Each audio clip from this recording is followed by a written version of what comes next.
विश्वास जीतने में हम 700 साल गुलाम। पृथ्वीराज चौहान ने भी 16 बार विश्वास जीता था, गुरु गोविंद सिंह ने भी जीता था, विश्वास नहीं मिला आपको आज तक। हम कब तक सब जानने के बावजूद भी इस कोशिश में लगे हुए हैं कि नहीं, पूरी दुनिया का विश्वास जीतने के बाद हम करेंगे।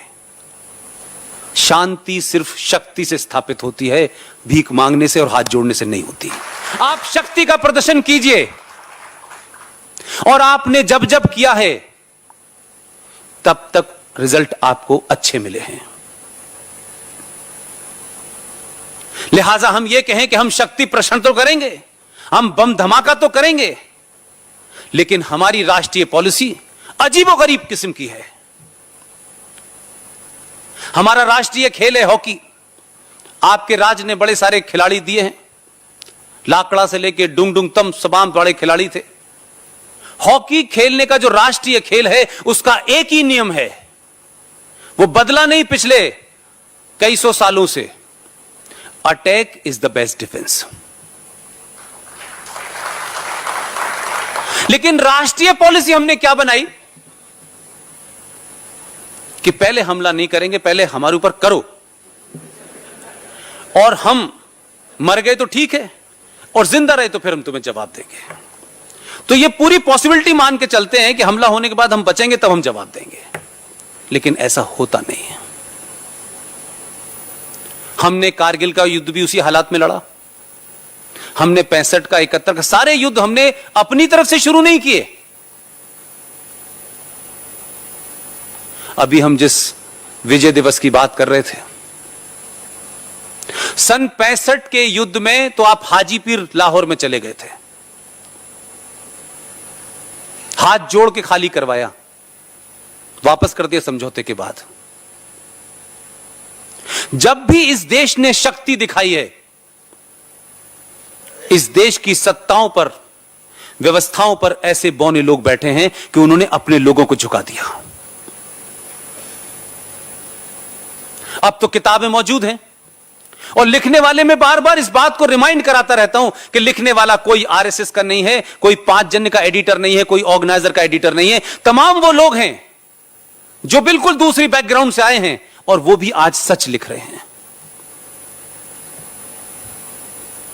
एक किताब लिखी है अनुज धर ने, उस किताब को मार्केट में अवेलेबल है। उसने कुछ भी अपनी तरफ से नहीं लिखा है। 20-25 देशों से जो डॉक्यूमेंट थे उस वक्त के, वो सारे डॉक्यूमेंट लगाए हैं उसने।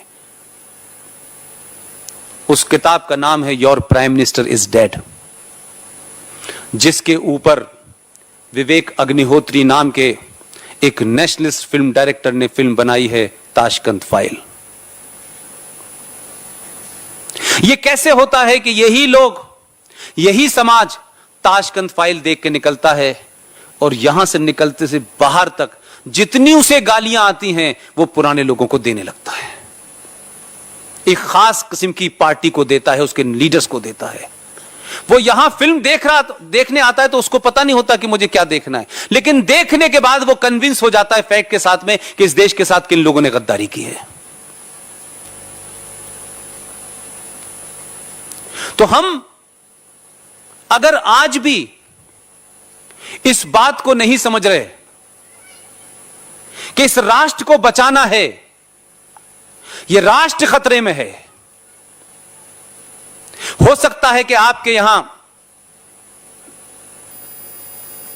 चंद साल पहले 12 अगस्त को किसी एक विचारधारा के लोगों ने कहा कि हम अपनी मौजूदगी कैसे दर्ज कराएं, क्योंकि वहां मौजूदगी दर्ज कराने का जो तरीका है वो 1400 साल पहले उस दिन शुरू हुआ था, जब मक्का में मोहम्मद साहब के दामाद अली का फजर की नमाज जो सुबह 4:30 बजे होती है, जब वो नमाज पढ़ने गए तो उनके बराबर में एक आदमी लेटा हुआ था। तो अली ने उनसे पूछा क्या आपकी तबीयत खराब है, क्योंकि वो बिल्कुल दंडवत लेता हुआ था, जो नमाज पढ़ने का तरीका नहीं है। तो उसने कहा कि मैं आज एक बहुत बड़ा गुनाह करने जा रहा हूं, इसलिए मुझे उस गुनाह करने का अफसोस भी है, लेकिन वो करना है मुझे। उनका नमाज का वक्त हो रहा था, उन्होंने नियत बांधी, नमाज पढ़ने लगे, और जब सजदे में झुके वो शख्स खड़ा हुआ और उसके सीने के पास में तलवार छुपा रखी थी, उसने अली की गर्दन काट दी। मोहम्मद साहब के दामाद की गर्दन काटने वाले लोग। अगर आपके शहर में अपनी उपस्थिति दर्ज कराने के लिए एक जवान बच्चे को पत्थरों से मार मार कर ये बताएं कि हमसे डरो, हम आ गए हैं, तो आप डरे नहीं। आपने क्या किया? क्योंकि आपके अंदर भी 5000 साल पुरानी सभ्यता के आदर्श धीरे धीरे धीरे धीरे कम हो रहे हैं। आप डरे नहीं। आपने पहले पॉलिटिकल स्कोर बराबर किया, और जिस लड़के को इस शहर के अंदर पत्थरों से मारा गया, उसने आपके अंदर एक नई ताकत पैदा की। और क्योंकि आपने वो ताकत हुई, आप यूनाइटेड हुए, आपने जो जगह पे 3 बार जिसका कब्जा था उसे उठा के बाहर फेंक दिया। ये बात सिंबॉलिक है। ये पूरे देश में ऐसे ही नहीं हो रहा है कि जो सच बात कहे उसके लिए फतवा जारी कर दो, सलमान रश्दी कहे उसको मारने का फतवा जारी कर दो, तस्लीमा नसरीन कुछ बोले उसे फतवा जारी कर दो। जो लोग डरा रहे हैं वो खुद इतने डरे हुए हैं कि वो हर बार एक नया तरीका ढूंढते हैं, किस तरीके से मारा जाए, कैसे लोगों में डर पैदा किया जाए। तो जो 1400 साल पहले शुरू किया था वो सिलसिला रुक नहीं रहा है, क्योंकि अब आप सवाल पूछने लगे हैं। और मैं बार बार यह कहता हूं कि तमाम नेशनलिस्ट लोगों को इस सोच से बाहर आना चाहिए कि अब हमें हर एक को जवाब देना, हमें नहीं जवाब देना भाई। अब तुम्हें जवाब देना है तो ठीक है, हम तुम्हारे किसी सवाल का जवाब नहीं देंगे। जवाब देते देते 700 साल गुजर गए, तुम हमारे जवाब से मुतमईन नहीं हो पा रहे, लिहाजा हमने जवाब देना बंद कर दिया।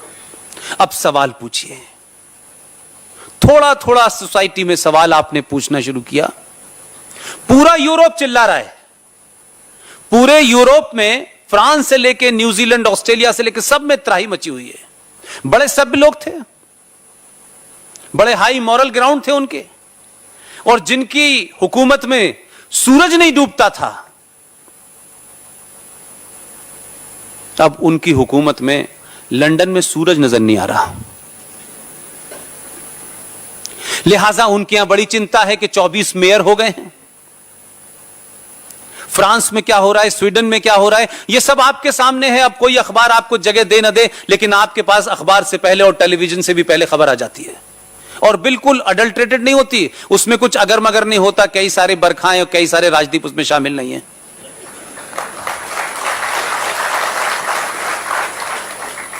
लिहाजा वो लोग अब आपसे क्या उम्मीद कर रहे हैं? क्योंकि आपने सिर्फ थोड़ा सा नैरेटिव बदला है और सवाल पूछा है। और आपने सवाल पूछना शुरू किया तो पूरा यूरोप कह रहा है। आप विदेशी अखबार पढ़िए, 12 साल मैंने बड़े अखबार पढ़े, अभी भी पढ़ लेता हूं, अब समय कम मिल रहा है। वो कहता है कि अगर इस्लामिक आतंकवाद को पूरी दुनिया में कोई रोक सकता है तो सिर्फ भारत रोक सकता है।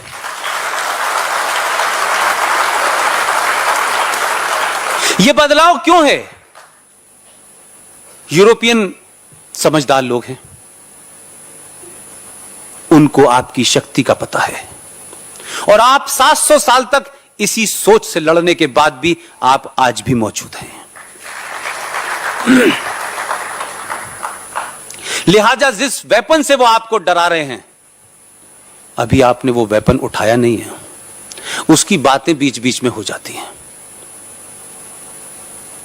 लिहाजा लोगों को डर लगता है। अब इस बात का किसी को चिंता नहीं है कि सरकार में कौन आया है।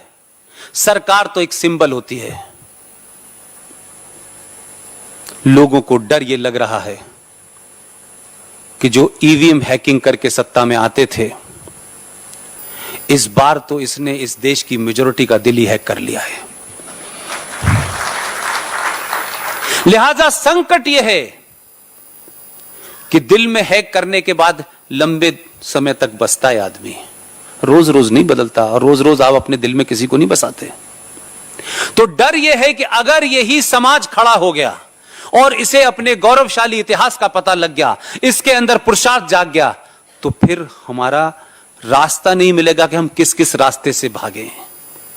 लिहाजा जितनी ताकत से राष्ट्रवादी ताकतें मजबूत होकर खड़ी हो रही हैं, अपने बल पे खड़ी हो रही हैं, किसी झूठ किसी फरेब पे नहीं खड़ी हो रही, उतनी ही ताकत से आप पे हमला हो रहा है और उतनी ही ताकत से बेहयाई बताई जा रही है।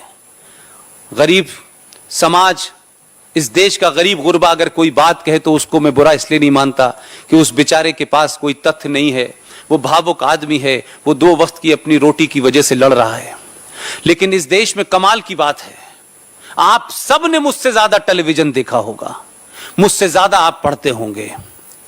इस देश में एक राज्य है जिस राज्य के अंदर शिक्षा का बड़ा रिनासा हुआ, बड़े बड़े स्कॉलर वहां से पैदा होते थे। अब वहां पर बगदादी पैदा हो रहे हैं। और उसी प्रदेश के लोगों में जो देश के 70 में एक कम 69 फ्रॉडों ने चिट्ठी लिखी है प्रधानमंत्री को, उस राज्य के सबसे ज्यादा लोग हैं जहां जय श्री राम कहने पे सजा हो रही है, जहां एक शख्स को इसलिए मारा जा रहा है कि वो कह रहा है मैं जय श्री राम कहूंगा, उससे कहा जा रहा नहीं जय ममता कहो। इस देश में बंगाल के सबसे ज्यादा लोग हैं जिन्होंने प्रधानमंत्री को चिट्ठी लिखी है कि इस देश में लिंचिंग बढ़ रही है। बड़े बड़े फिल्मकार हैं, कुछ अवार्ड लिए थे वापस करने के लिए, वापस हो गए। अब पहले ही 2014 में वापस कर दें, दोबारा मिले नहीं, तो अब क्या करें? अब चिट्ठी लिख रहे हैं। अब चिट्ठी लिखने में हुआ क्या है? यानी बंगाल के लोगों की उन 69 लोगों में सबसे ज्यादा गिनती है। जिस बंगाल के अंदर मालदा हो रहा हो, जिस बंगाल के अंदर लूटपाट मची हो, जिस बंगाल के अंदर हिंदुओं को नाम लेके मारा जा रहा हो, जिस बंगाल में 2.5 लाख मुसलमानों का जुलूस निकलता हो और उस जुलूस में नारे लगाए जाते हो, आर्यन वापस जाओ, रोहिंग्या मुसलमान हमारे भाई हैं। जहां एक विचारधारा की वजह से, जहां एक धर्म की वजह से आपके साथ अन्याय हो रहा हो, सरकार कर रही हो, व्यवस्था कर रही हो, उस जगह उन्हें इंटॉलरेंस और लिंचिंग नजर नहीं आ रही।